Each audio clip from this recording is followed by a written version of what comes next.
Desde que tengo memoria he estado obsesionado con lo paranormal.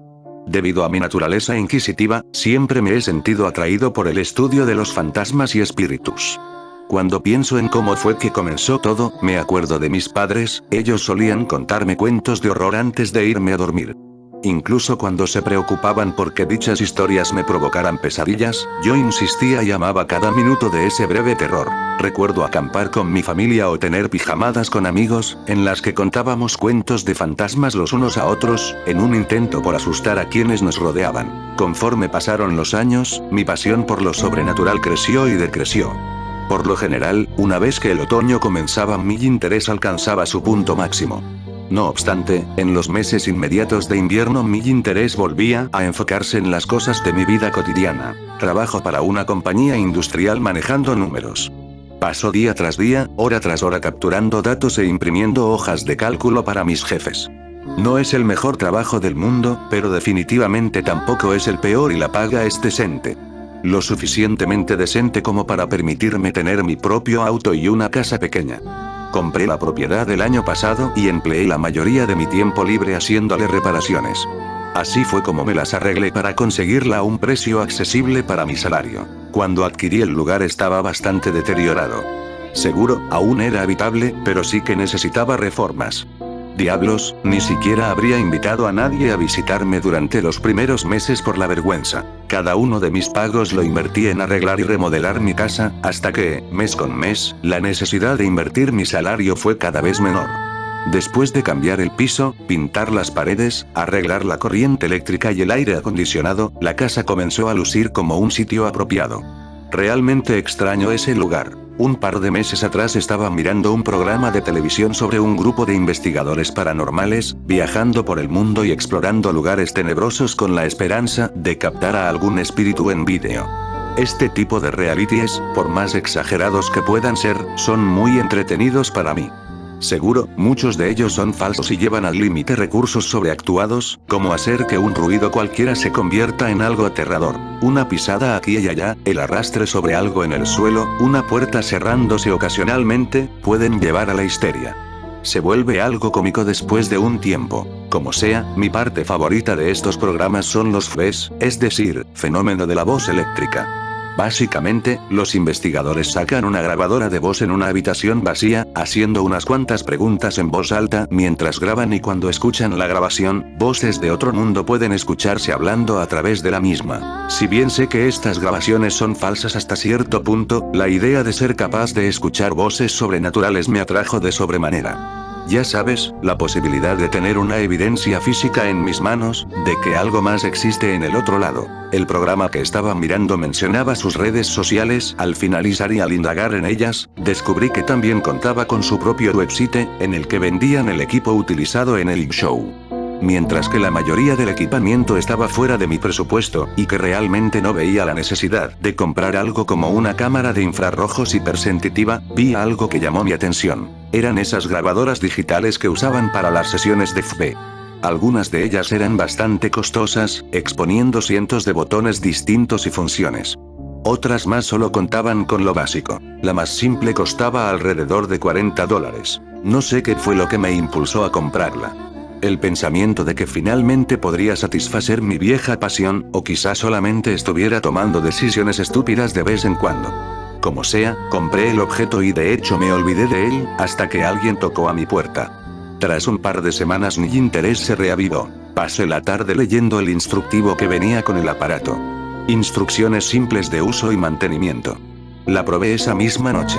Me quedé despierto hasta la madrugada haciendo preguntas, reproduciendo el sonido estático y repitiéndolo una y otra vez. Cuando el sol afuera se tornó naranja, revelando que el sol estaba saliendo, decidí dormir un poco, aliviado de que ese día no tuviera que ir al trabajo. Un rato más tarde, al levantarme, volví a mirar hacia la grabadora que había comprado, consideré que mi casa tal vez no estaba embrujada en primer lugar. Por lo cual mi falla al capturar algo era verdad. Nunca he experimentado o sentido nada paranormal desde que me mudé, así que no podía estar seguro. Después de vestirme y alistarme para la tarde, noté que había dejado el aparato al lado de mi cama, grabando mientras dormía. Riendo por lo bajo, me pregunté si podría escucharme a mí mismo roncando o incluso hablando entre sueños. Así que rebobiné la grabación hasta un punto al azar y oprimí el botón de reproducción. Por unos 30 segundos no fui capaz de escuchar nada, entonces distinguí un sonido de arrastre, como sábanas siendo arrojadas. Otro minuto pasó y estaba a punto de apagar la grabadora cuando oí algo más. Se escuchaba como un susurro. Después de reproducirlo múltiples veces, distinguí lo que decía. Te veo. Decir que estaba en shock sería poco. Escuchar esa voz envió escalofríos por mi espina dorsal como nunca había sentido antes.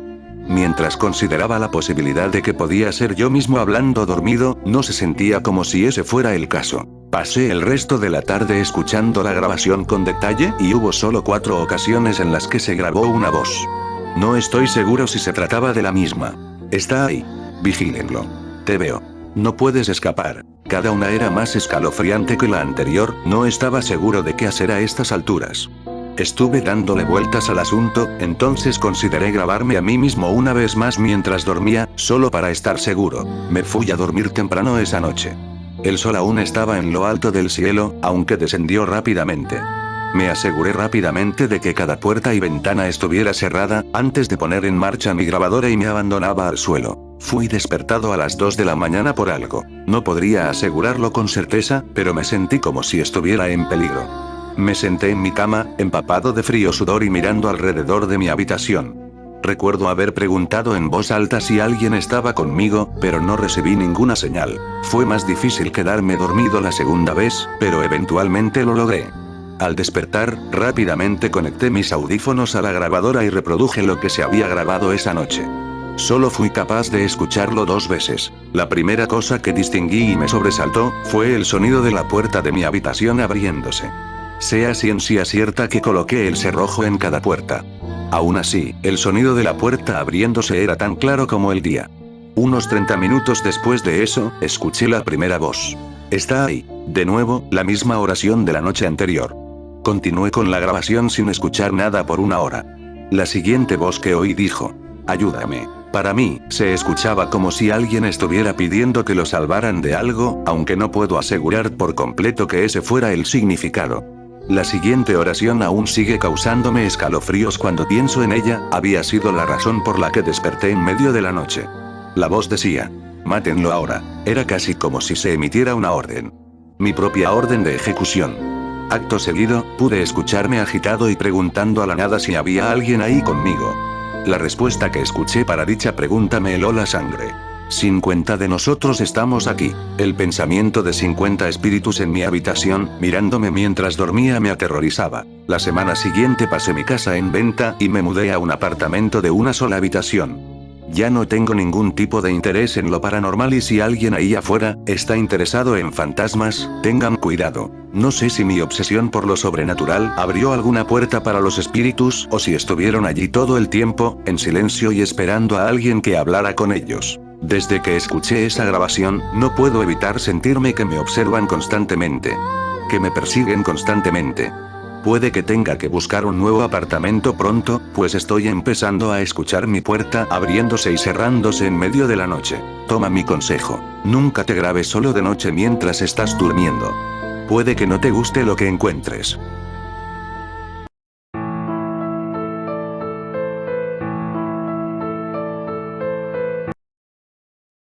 Lo peor que hice en mi vida ocurrió hace 12 años, cuando tenía 16 años y vivía en Cleveland, Ohio. Fue en el principio del otoño, cuando las hojas estaban empezando a volverse naranjas y la temperatura empezaba a decaer, haciendo alusión al frío helado que estaba a pocos meses de distancia. La escuela acababa de empezar, pero toda la emoción de regresar y reunirse con los viejos amigos había sido reemplazada por la idea de que estábamos cautivos en un lugar que solo quería cargarnos de trabajo. Obviamente, mis amigos y yo estábamos dispuestos a hacer cualquier cosa con tal de recordar cuando no teníamos obligaciones, aquellos días de verano, libres de responsabilidades. A principios de ese año, cerca del fin del último año escolar, uno de mis amigos del trabajo, McDonald's, que algunas personas piensan que es algo poco convincente, aunque la pasé bien allí, me había enseñado una técnica para morir con ayuda de un asistente, y regresara en pocos segundos. Funcionaba así. El individuo tomaría rápidamente solamente 10 respiraciones profundas y largas, y en la 10ª cerraría sus ojos, apretando los párpados fuertemente, conteniendo la respiración tan firmemente como le sea posible, mientras cruzaba sus muñecas sobre el corazón.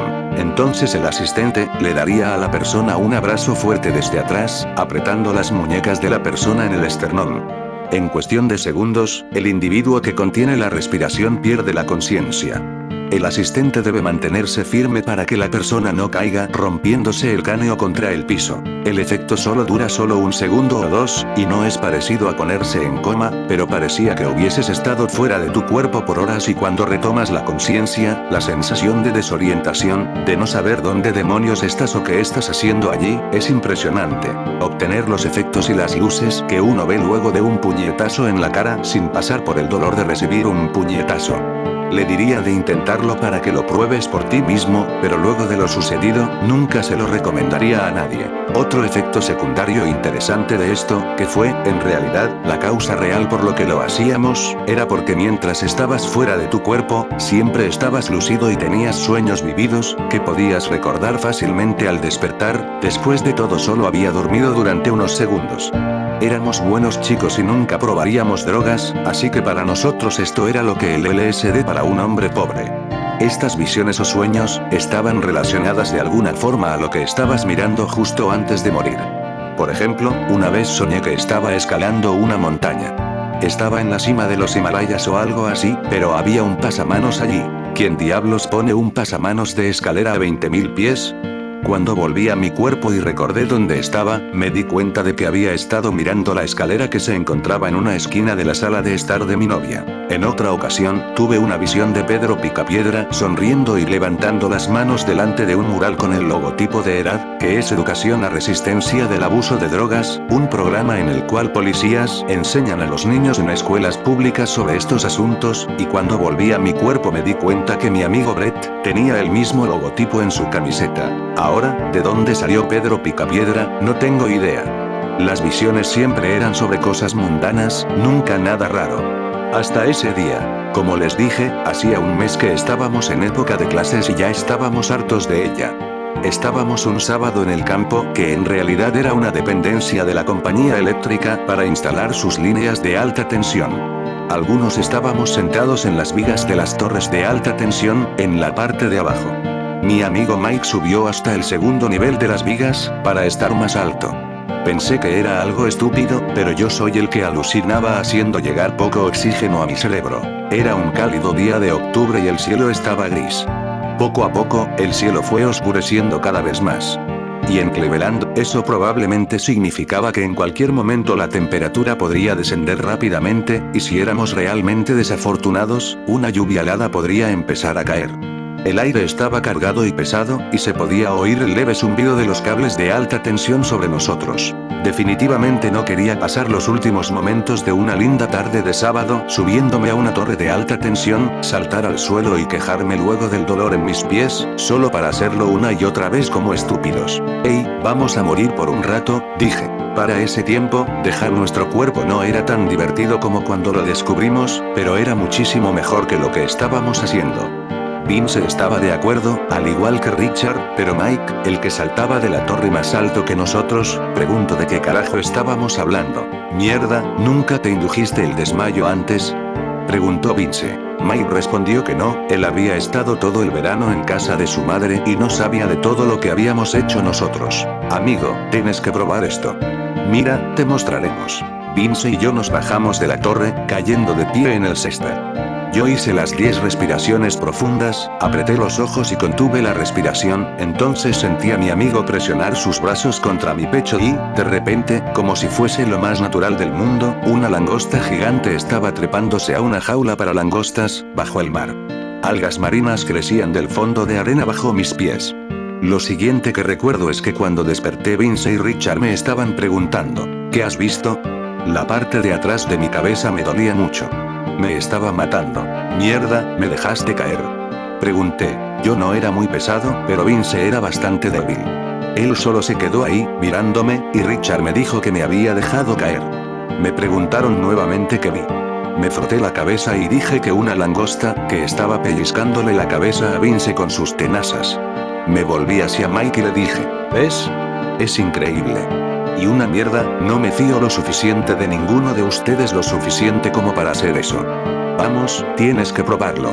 No es más peligroso que estar trepado allí.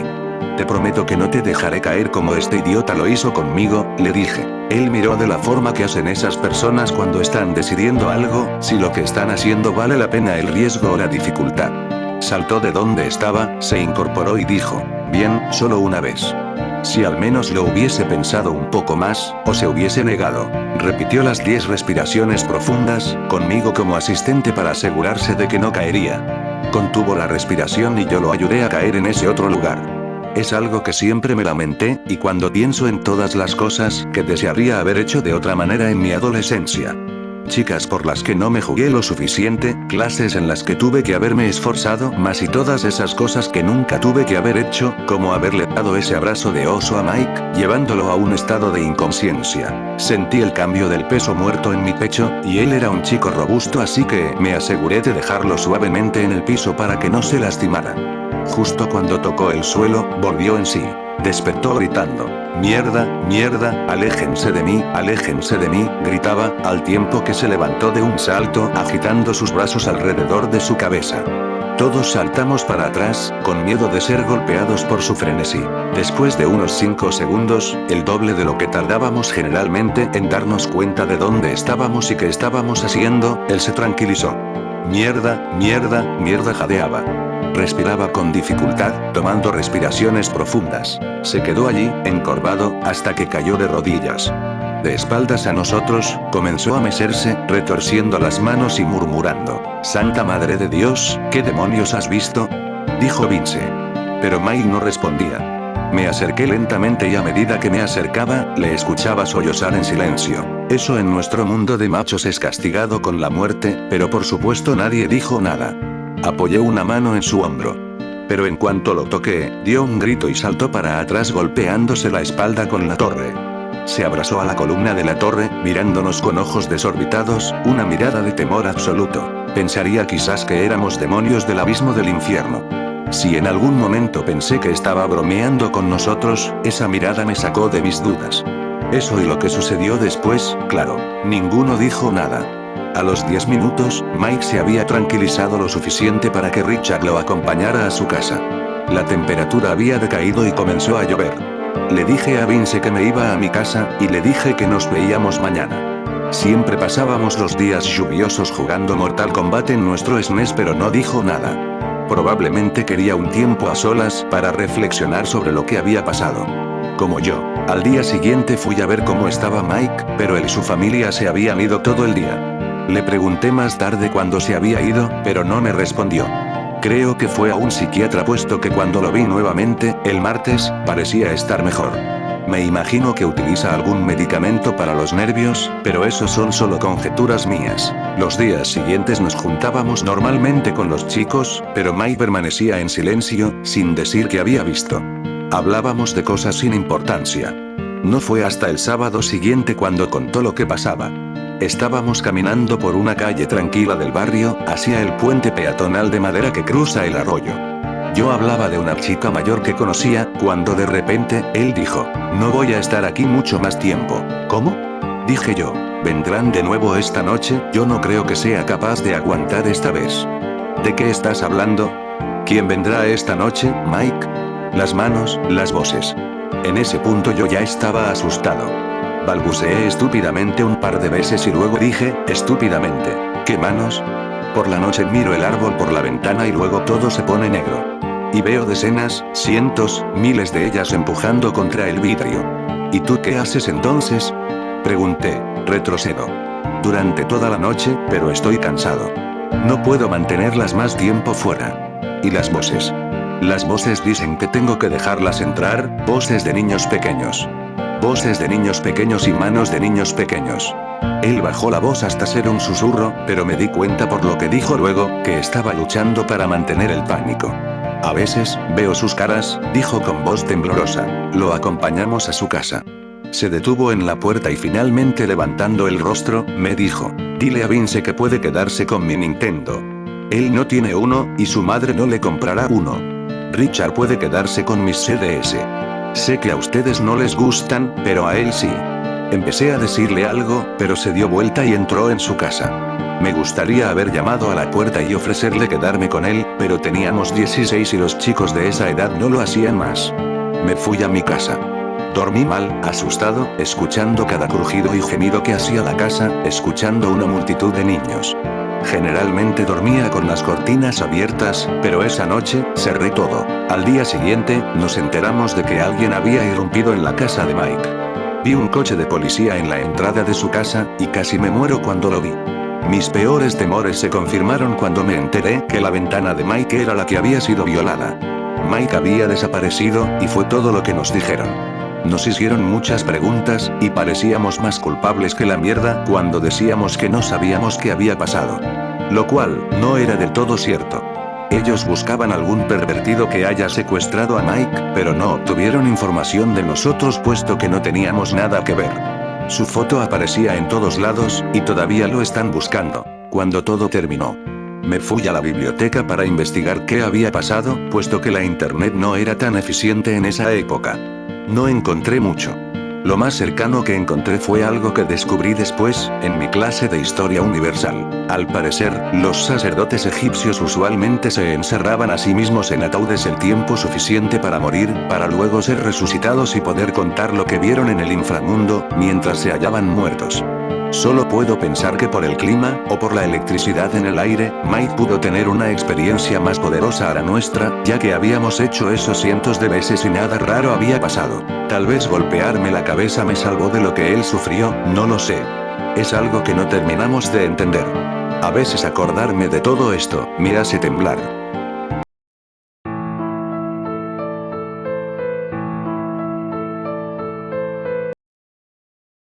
Los niveles eliminados de los videojuegos siempre han sido una fuente de fascinación para los jugadores, y uno de los ejemplos más conocidos de ellos se encuentra las 4 zonas eliminadas en Sonic 2. Estas son Hayden Palace, Wood Zone, Dust Hill, y Genocide City. Estas 4 zonas fueron planificadas para Sonic 2 pero fueron canceladas.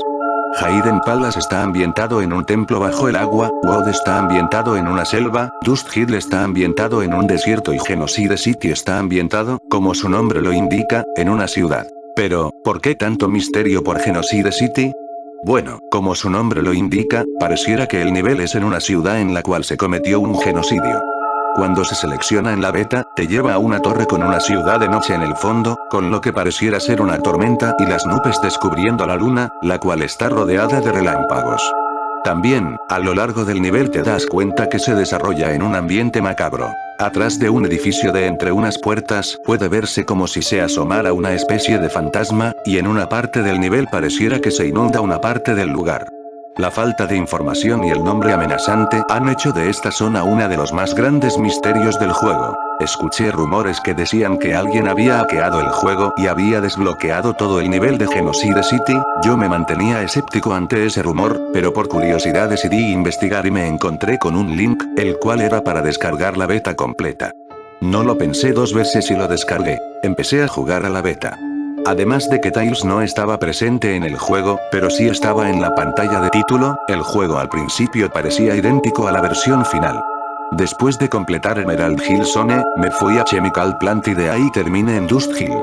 Dust Hill era bastante similar a la versión beta de la misma, es decir, un nivel temático estándar de desierto. La música de banjo extrañamente lenta era un poco inquietante, pero todo lo demás se sentía como una zona normal de sonidos. El Robotnik jefe fue en su vehículo, pero con brazos robóticos que sostenían 6 pistolas, pero dispararon las balas de energía comunes. Después de Dust Hill, me fui a Aquatic Ruin, de ahí a Casino Night, y luego a Hilltop Zone sin diferencias con la versión final. Después de Hilltop, entré a Wood Zone. Al igual que en Dust Hill, estaba terminado a la perfección, con la excepción de algunas texturas extrañas en las plataformas de madera tallada, que se veían casi como caras. La música tenía un toque tribal. La lucha contra Robotnik fue en unas plataformas flotantes sobre un foso de pinchos y utilizó un hacha añadida a su vehículo para atacar al jugador. En Mystic Cave Zone, me di cuenta de la primera diferencia de la versión final, además de los niveles agregados. Recogí la séptima Chaos Emerald, y no tuve ningún mensaje sobre Super Sonic, solo uno que decía: Sonic consiguió todas las Chaos Emeralds. Pero no podía convertirme en Super Sonic, entonces pensé que solo no está programado en esta beta. Después de completar Oil Ocean, fui a Hidden Palace Zone. Era muy parecido a la versión de la beta conocida, nada inusual hasta que llegué al final del segundo acto. Tails estaba atado a la Master Emerald, Robotnik se cernía sobre él, riendo. De pronto, Sonic se convirtió en Super Sonic, y pasó corriendo junto a la Master Emerald, agarrando a Tails justo antes de que Robotnik disparara un rayo gigantesco a la Esmeralda, rompiéndola. Recibí un mensaje diciendo Sonic salvó a Tails. Y la pantalla se desvaneció. Metropolis Zone comenzó, ahora podía transformarse en Super Sonic con 50 anillos, y Tails me estaba siguiendo. El resto de la partida hasta la batalla final con el de A-Tech Robot fue igual que la versión normal.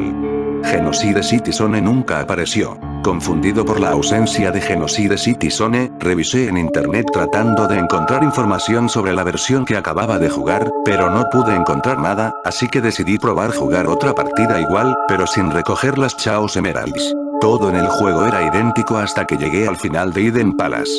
Tails todavía estaba atado a la Esmeralda, Robotnik todavía estaba encima de él. Sonic corrió a la Esmeralda para intentar salvar a Tails, pero Robotnik disparó un rayo de energía en diagonal, golpeando a Sonic por la espalda. Robotnik disparó su enorme rayo a la Master Emerald, golpeando a Tails en esta ocasión. Oí un chillido agudo fuerte, que supongo que se suponía que era una muestra de voz de Tails. Cuando el rayo se fue, Tails y la Master Emerald desaparecieron sin dejar rastro.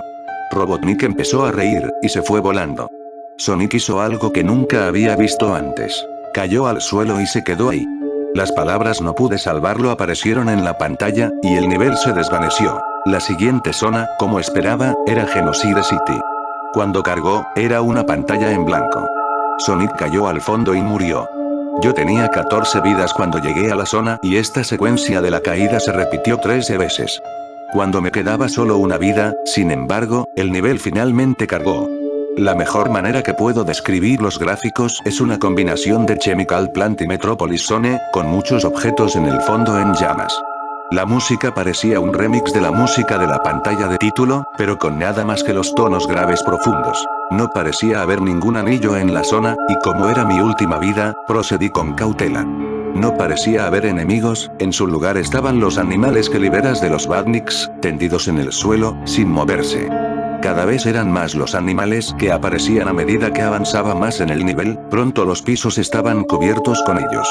Los únicos desafíos en el nivel eran algunas secuencias de plataformeo sencillas, tuve que saltar por encima huecos en el suelo que conducen a un fuego ardiente en la parte inferior de la pantalla. Después de pasar por lo que se sintió como un nivel normal de Sonic 2, llegué a la señal de meta. Había un pequeño hueco en el suelo antes de la señal, después de tocar la señal, en lugar de correr a la derecha, como ya nos tiene acostumbrados, Sonic se dio la vuelta y miró en la dirección del hueco por alrededor de 30 segundos. Luego corrió hacia ella, cayendo a su muerte. Me salió la pantalla de Game Over, pero me había olvidado que me había ganado un par de continues más temprano en el juego. Seleccioné la opción de continuar, pero oí un zumbido ensordecedor, como cuando en los juegos se elige una opción en el menú que no está permitida. Intenté un par de veces más, pero el juego claramente no iba a dejarme continuar. Finalmente le di que no, y conseguí una pantalla similar al Bad Ending de Sonic 1. Excepto que en vez de usar las esmeraldas como malabares, Robotnik hacía malabares con los cuerpos de los animales liberadas de los Badniks. Tuve que reiniciar el juego para escapar de esa pantalla. Yo estaba preocupado por lo que acababa de ver, esto sin duda explica por qué Genocide City había sido removida del juego, pero no podía imaginar lo que hizo Sega, incluso pensar en hacer algo como esto. A pesar de que yo ya había jugado el juego y había conseguido el final bueno, sentí como si tuviera que hacerlo de nuevo, que no podía dejar el juego de la manera en que mi segunda partida había terminado. Así que por tercera vez en un día, empecé esta versión de Sonic 2. La primera rareza es la pantalla de título. Tails no estaba, pero Sonic no parecía darse cuenta, había un poco de espacio vacío en el círculo del que sobresalían. Empecé el juego, y me pareció normal hasta que recogí 50 anillos, y entré en la primera Special Stage. En lugar de anillos que venían a mí, oleada tras oleada de bombas aparecieron. Yo las esquivé por todo el tiempo que pude, pero finalmente me golpeé con uno. En lugar de hacer la animación de perder anillos, Sonic murió, y la Special Stage terminó. La pantalla de resultados tenía 0 para cada estadística, pero el mensaje en la parte superior era diferente, un texto en negro sólido decía: no puedes resucitar a los muertos. Tenía mucho miedo en ese punto, recogí otros 50 anillos tan rápido como pude, pero la Special Stage a la que entré era idéntica a la primera, y terminó con el mismo mensaje. Reinicié el juego de nuevo para poder conseguir el buen final de nuevo.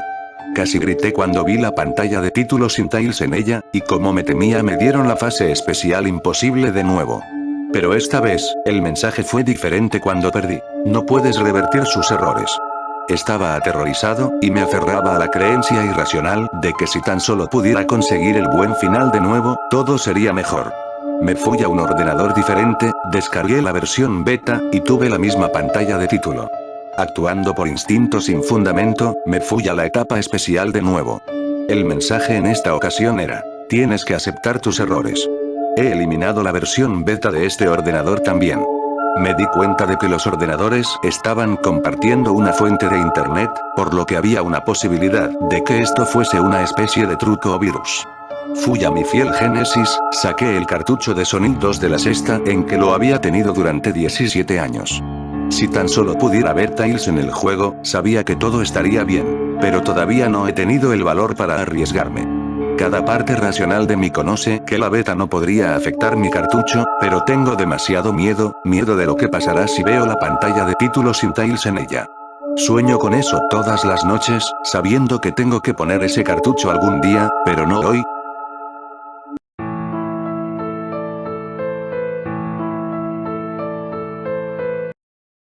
Mi madre casi enloquece cuando descubrió los cortes en mis brazos este último mes. Ella piensa que yo mismo me los estaba haciendo.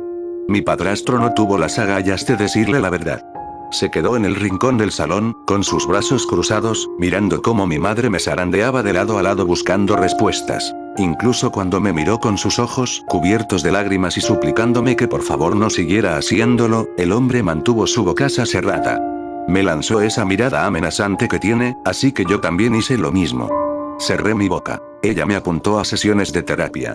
Después de unas semanas, cuando vio que no había nuevos cortes en mis brazos, no dudó en agradecer al psicólogo haberme salvado la vida entre lloros. Mientras tanto, su marido hizo lo que siempre hace: no hacer nada. Mi madre estaba bastante molesta este día por la mañana cuando volvió a ver las marcas de sus garras en mis brazos. Todo sería más sencillo si nosotros la atáramos durante la luna llena.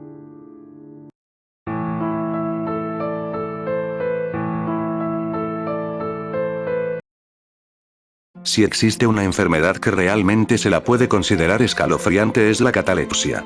Para quienes no conocen nada al respecto, quienes padecen esta enfermedad presentan síntomas similares a los de una persona muerta.